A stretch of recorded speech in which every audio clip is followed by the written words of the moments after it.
Thank you so much for tuning into Facebook Live to hear my story. My name is Karen Gillette, and I am the daughter of a Holocaust survivor. The story I am about to tell you is about a young boy during World War II. I would first like you to think about a child, a little boy around 9 years old, who could not play with his friends, neighbors, go to see movies, birthday parties, or visit relatives. Still thinking about that little boy, imagine that he has no pictures of his childhood life, as if the pages of his life are missing. The story I will tell you is about a very young boy who endured something so horrific he could never acknowledge that he had a childhood. His name was Klaus Schaap. Klaus Schaap was my father. He was born in Germany and at an early age, left all of his belongings and fled with his parents from Germany to the Netherlands to try and escape the atrocities of the Holocaust. I will tell you the story of my father, which I had heard time and time again, because my parents knew of the importance to be the voice of those who are no longer here, and to never forget what happened to so many innocent people during the Holocaust. Here is his story.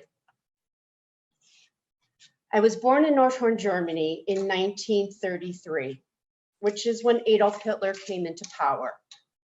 The SS marched through the streets singing anti-Jewish songs. They painted Nazi swastikas on my father's butcher store windows, and my parents, Anna and Moritz Schaap, were very scared. A year later, the Nazis broke all the store windows in our town. My father decided to take my mother and me in the middle of the night over the border into the Netherlands, where he thought it was a safe place. Everything was left behind in our old home. My parents liked Holland and the people in the neighborhood. As soon as my father made more money at work, he bought us a small house and repeatedly kept telling my mother how fortunate we were as long as we can keep our freedom. When I started school, we had regular gas mask drills and practiced how to quickly get to the bomb shelters. The Dutch government wanted to prepare us, for they feared that the Germans would eventually invade Holland. Their fears became a reality. I heard my father say very often how scared he was, and I sometimes saw him crying. Kids who were once my friends mocked me and called me a dirty Jew. I remember something sad when I was around 7 years old and in the second grade.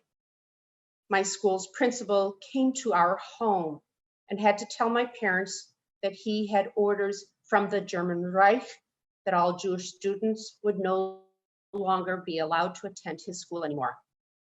He was sitting in our living room, put me on his lap, and told me that when the Germans were gone, he would welcome me back to his school. I could see tears welling up in his eyes and in my parents' eyes too. I ended up having to take a long train ride to school with other Jewish children about 8 kilometers out of town. With the Yellow Star of David patch sewn onto all our clothing to show our heritage, the other Jewish kids and I rode the train in fear that no one would bother us because we were Jewish. One very cold morning, about 5:30 in the morning, our front doorbell rang. It was the Dutch police. They had orders from the Nazi regime to take my dad to the police station. I came downstairs in my pajamas, shivering, since in Holland we did not have central heating. I was impressed at the policeman's uniform and felt it an honor to have him in our home, not knowing the reason or the outcome. My dad got dressed, and when he was ready to go, he kissed me and told me to be a good boy. He said to my mother that he hadn't done anything wrong and that there was nothing to be afraid of. Leaving the house, he kissed me one last time, began to cry, and walked out of the house. That was the last time that I ever saw my father.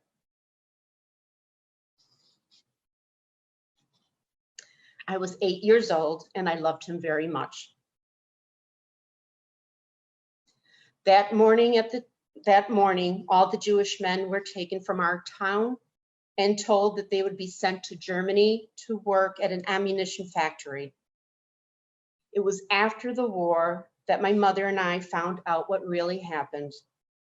The men were packed like sardines into railroad cattle cars with no food or water on board. Many died on the train from sickness or starvation, or they committed suicide. With a stopover in Westerbork, Holland, my father's final destination was the Mauthausen concentration camp in Austria. That is where my father was killed. He was murdered because he was Jewish. It was about 8 months later that my mother and I had to leave our home and hide or get taken by the Nazis. One night we waited until it was really, really dark before we left our house with one small suitcase for both of us. We went to the Schucking family, who were business acquaintances and good friends of my father, not Jewish. They accepted us without hesitation.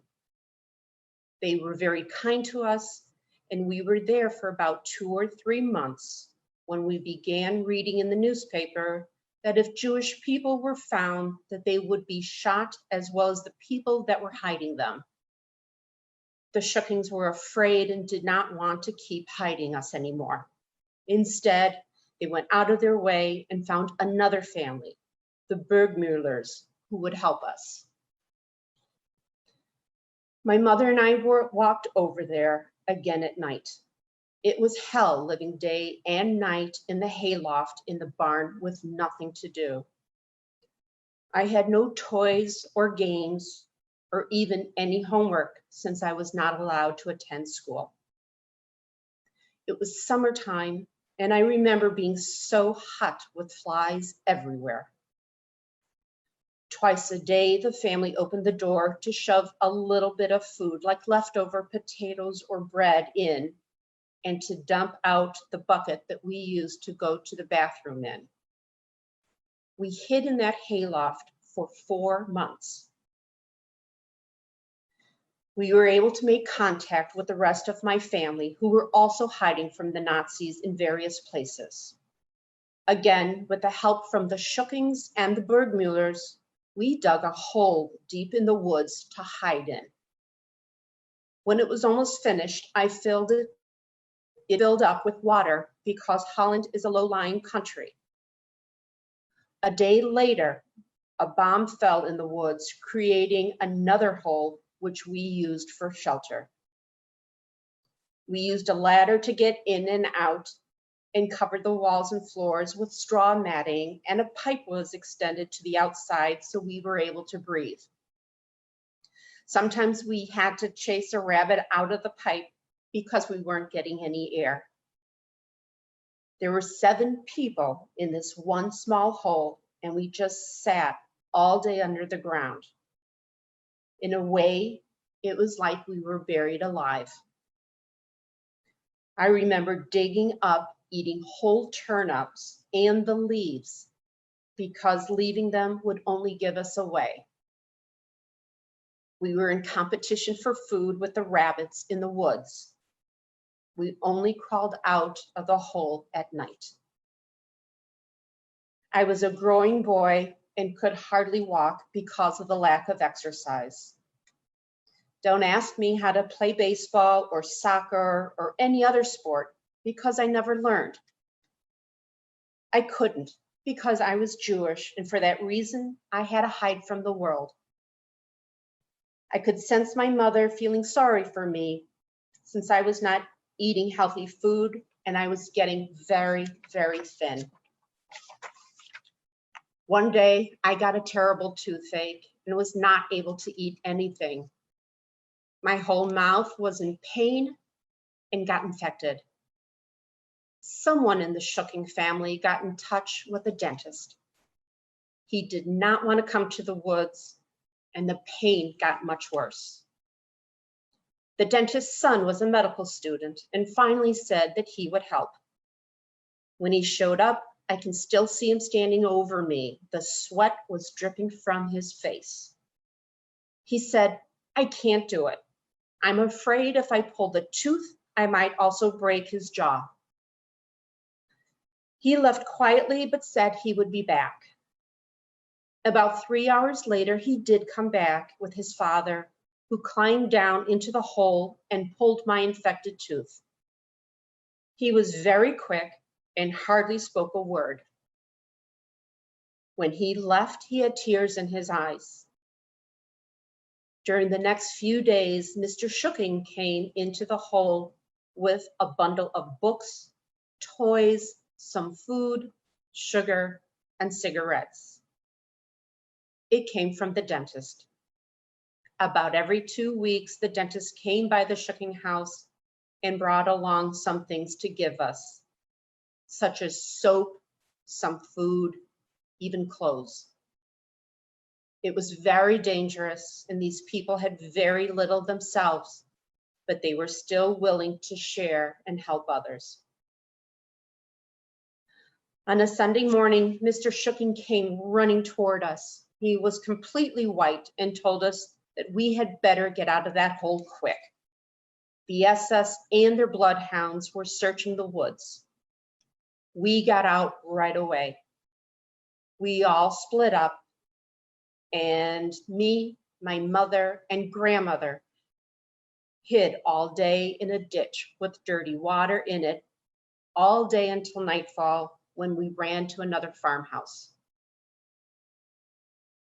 The next morning, that family dressed us in wedding clothes. Grandma was the bride, I was the groom, and my mother hid along in the wedding carriage. We were driven about 15 miles away and left by an old shed in a pasture.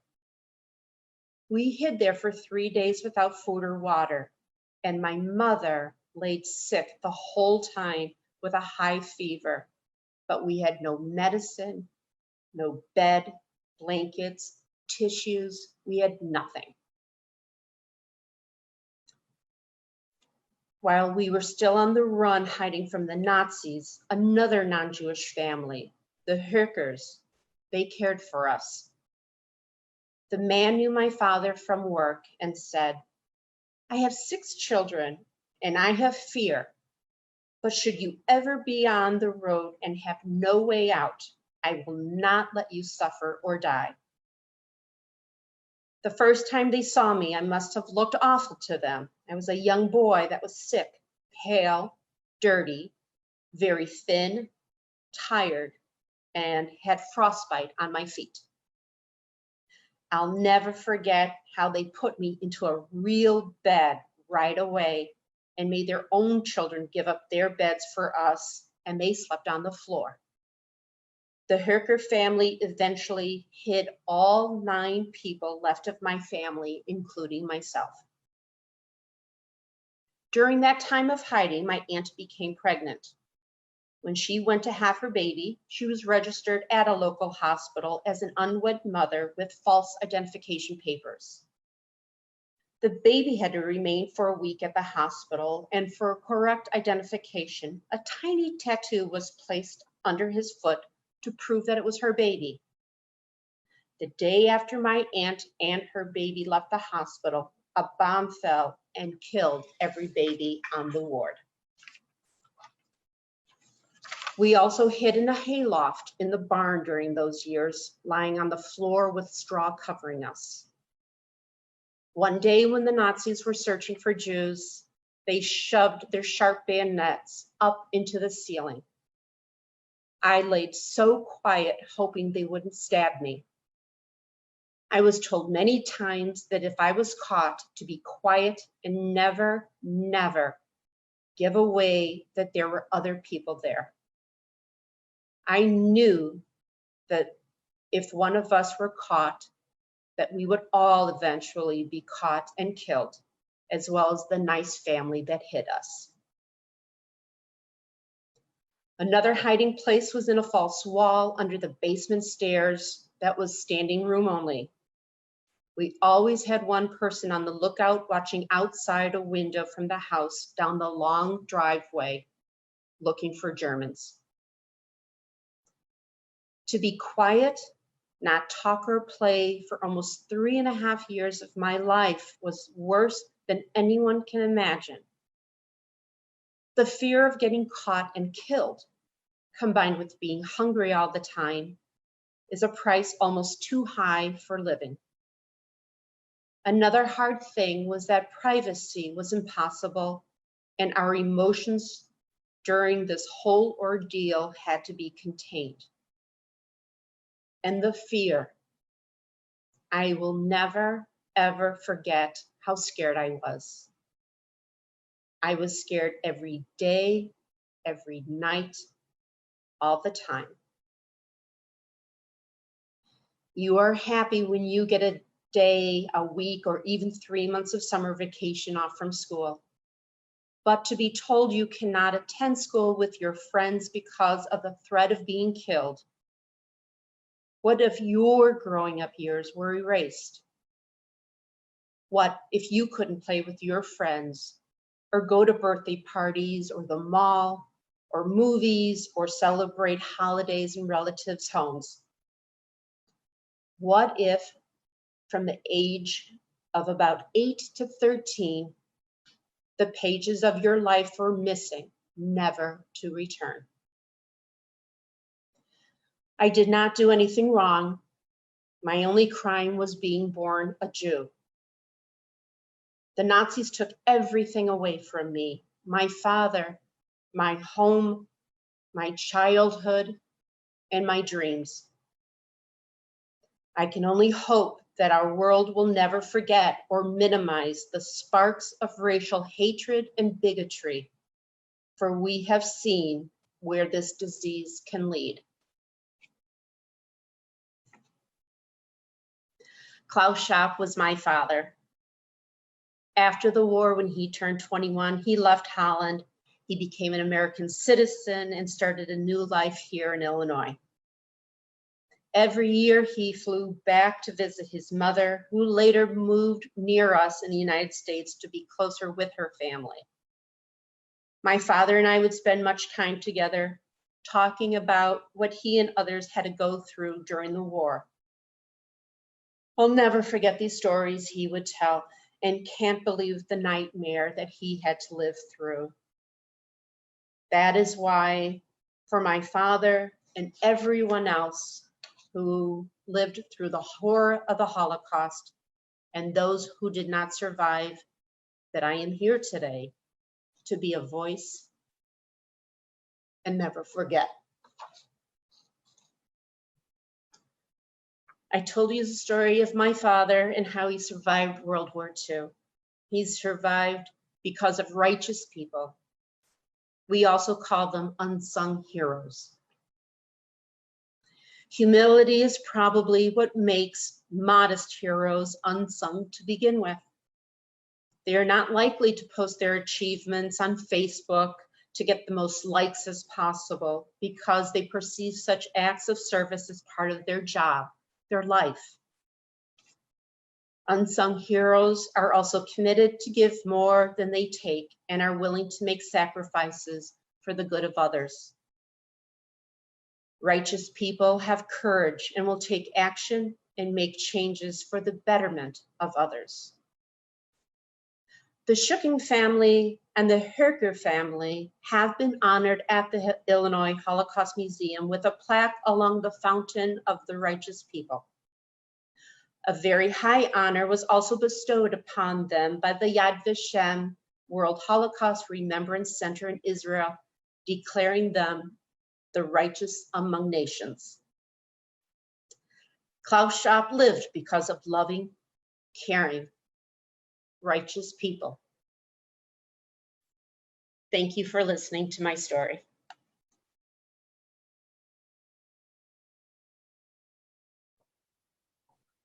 Thank you, Karen. Do you have time for a couple questions? I do. Thank you very much. The first one is when did you first start to kind of hear your father's story? And then when did you first start carrying it yourself? So I remember about once or twice a week hearing my father scream at night. He had night terrors. Um, and we just got used to it. It was just something that my dad did. So I don't really remember the age, but I was an early riser with my dad around 5:30. So I'm guessing maybe around third grade when I was 8, he started telling me the story.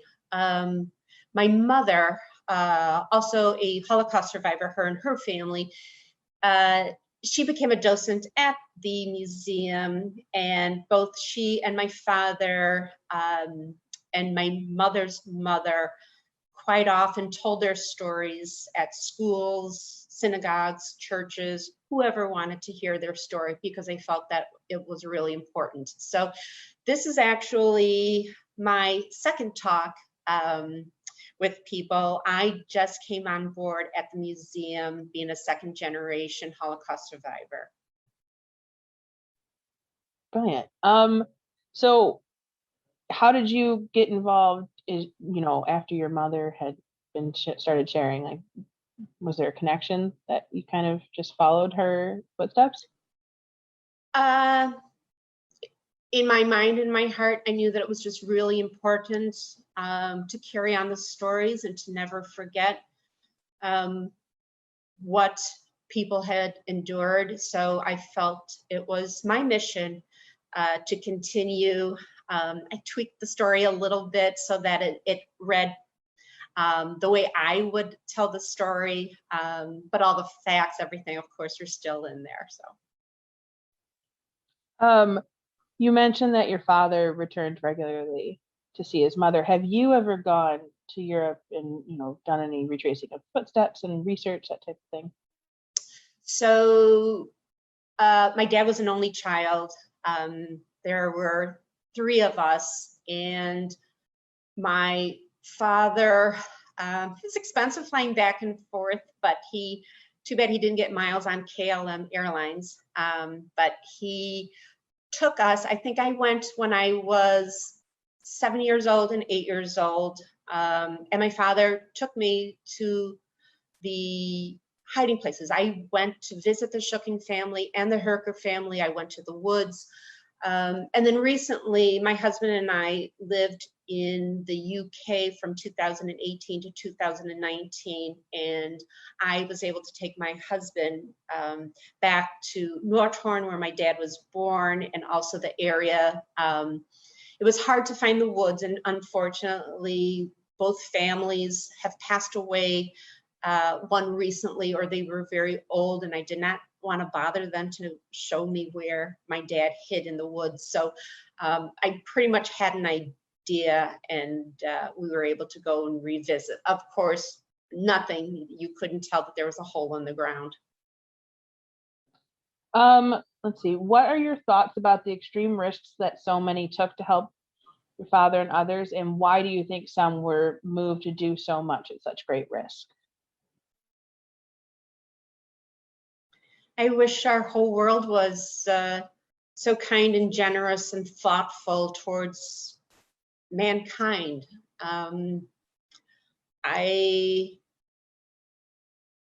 The families knew of our family, but there were so many who just opened their hearts and their homes to people.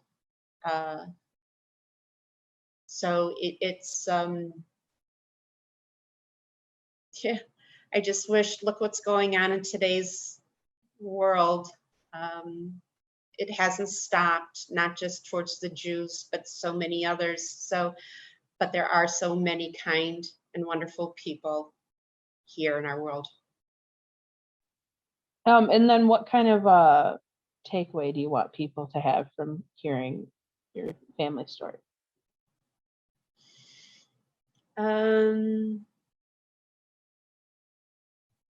That's a great, it's to be kind. It's such an easy thing to say, but just to be kind to others, to treat others how you want to be treated.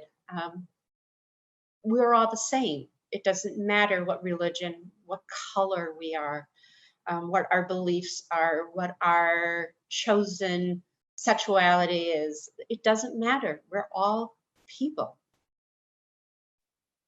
That is all the questions we have. Thank you. I will let you close it out. Thank you very much for having me. I appreciate it. Thank you to the museum. And thank you all for tuning in. Join us here next Wednesday, which is June 2nd, again at 10 a.m. Central Time, to hear Sander Goldstein share his family story.